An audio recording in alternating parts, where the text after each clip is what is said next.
Hey everyone, in today's video I am going to show you how to change icon shapes in Note 14 Pro. So let's start the video. First of all, open Play Store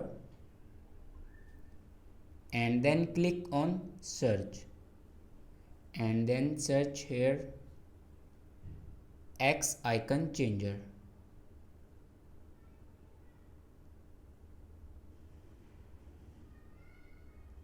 X icon changer. Then first of all install this X icon changer app.